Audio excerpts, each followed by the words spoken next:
Няколко села в Софийска област останаха на тъмно и студено в продължение на 4 дни. И макар към момента електрозахранването да е възстановено, хората настояват за по-добра поддръжка на мрежата. Като причина за липсата на ток от Електрохолд уточняват, че прекъсванията са заради скъсани проводници и паднали дървета върху тях. То има, то няма. И ако за някой това може да звучи като игра, за хората в село Белица такова е положението с тока вече 4 дни. До днес, когато малко преди екипът ни да отиде там, електрозахранването беше възстановено.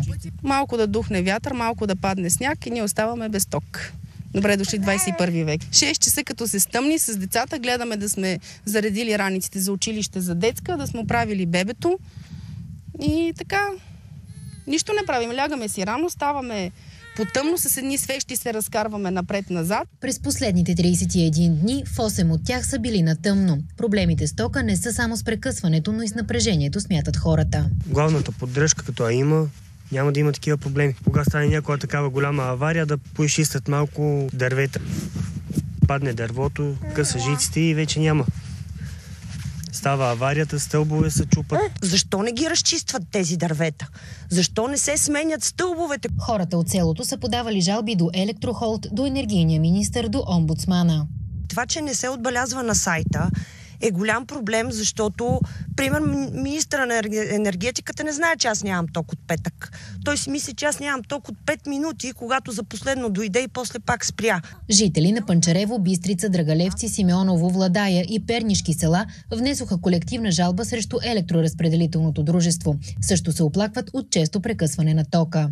Почти ежедневно нощно време спира тока. Не знам какви превключвания правят, но това някакси ще го преживееме. Това, което се случи миналия първия сняг и този сняг, този уикенд, беше просто, как да ви кажа, издевателство над хората. От електроразпределителното дружество заявиха за По света и у нас, че затруднението в село Белица идва от непочистени пътища и непроходимите терени, през които преминава електропроводът. За столичните квартали обясниха. Проблемите, които се получиха в петъчната вечер и в събота, основно се дължат на лошите метеорологични условия. Получи се ледена покривка върху проводниците и съответно започна да трупа тежкия сняг върху проводниците. А след 4 дни на тъмно, хората в село Белица ни изпратиха с надежда да имат ток, за да могат да се гледат по телевизията и се молят непрекъснатото спиране на тока да спре веднъж завинаги.